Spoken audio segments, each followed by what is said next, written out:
Once upon a time, 3 righteous and virtuous men set out on a journey. After a long journey, they reached a mountainous area. The sun had set and it was getting dark, so they started looking for a safe place to spend the night. Soon they came across a cave nestled between large rocks. The 3 of them decided that this was the right place, as it would protect them from the cold of the night and wild animals. The 3 men entered the cave and began to rest. Suddenly the sky became dark with clouds, a fierce storm arose, and strong winds shook the hills. A large rock fell and completely blocked the mouth of the cave. Like, share, comment, and subscribe. In the darkness and suffocation, the 3 of them were terrified. No one could go out, no one could come in. They tried with all their strength to move the rock, but it was so heavy that it did not budge from its place.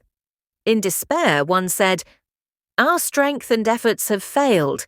Now there is only one way left, turning to Allah. We should remember the good deeds of our lives that we did only for the pleasure of Allah, and through these deeds we should pray that Allah will save us from this calamity." Hearing this, the 3 men fell silent and began to reflect deeply on their lives. Then the first man raises his hand to pray. The first man began to pray from the depths of his heart.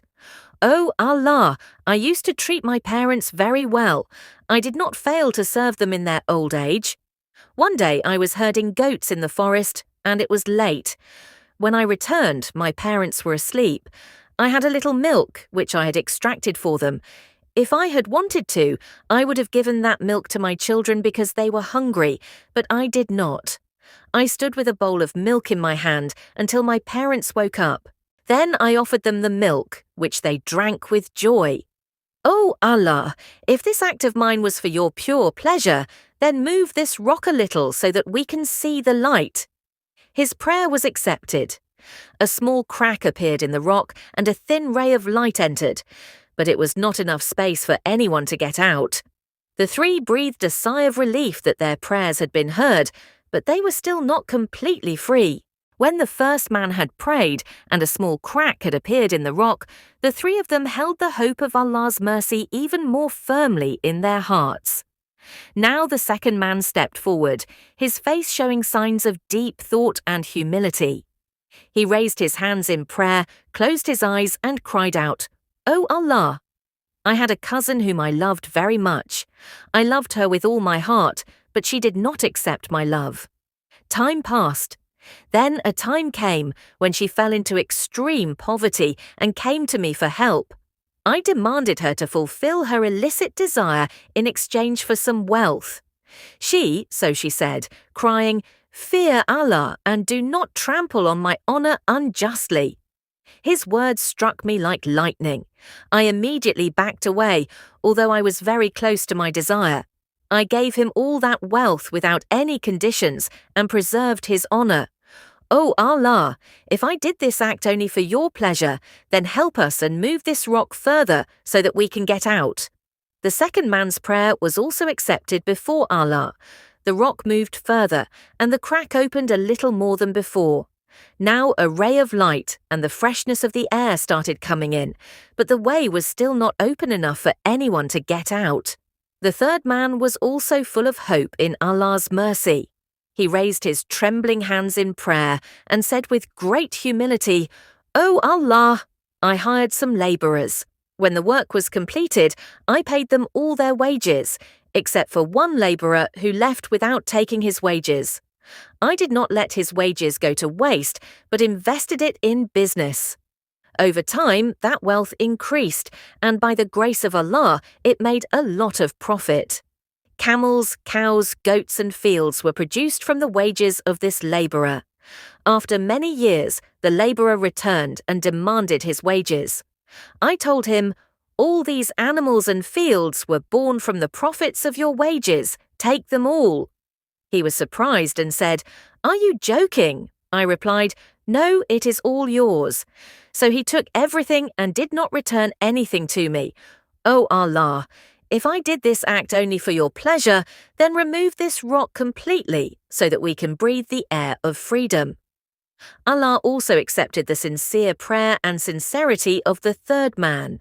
When the third man had prayed and the rock had moved from its place, a bright ray of light entered the cave.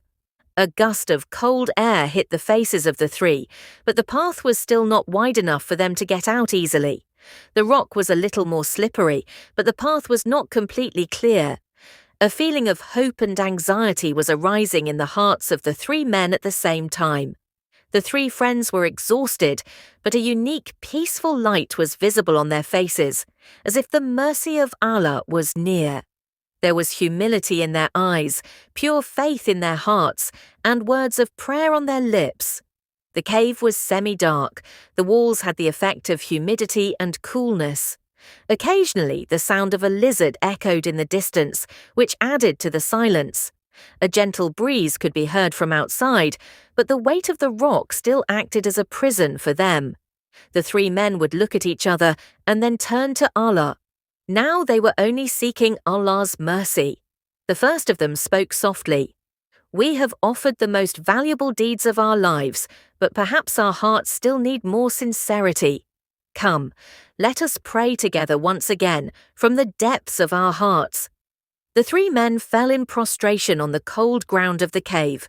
There was trembling in their voices, and a feeling of fear of God and hope prevailed in their hearts at the same time. They began to pray to Allah in this way: "O Allah, you are our Lord. There is no helper except you. We did our good deeds for your pleasure, not for worldly gain. O merciful Lord, forgive our weaknesses and save us from this dark cave." This prayer was made with the deepest sincerity of the heart. Their faces were wet with tears, and their hearts were bowed down in the love of Allah. As soon as the prayer ended, a strange silence fell. Suddenly, a strong crack appeared in the rock with a sharp gust. There was a tremor, and the rock slowly began to slide backwards. The sunlight spread across the cave floor in a golden line. The three men ran out with mixed feelings of surprise and joy. They staggered towards the light and finally breathed in the air of freedom. Their faces were bright with gratitude to Allah, and tears of joy were shining in their eyes. But it was not just the joy of freedom, but it was a testimony to the depth of their relationship with Allah, the strength of their faith, and the power of prayer. This incident teaches us how much sincerity of intention and good deeds are valued in the sight of Allah. When a person does good deeds with a pure heart only for the pleasure of Allah, that action becomes his helper even in the most difficult situations. Tell us in the comment box how you liked this story.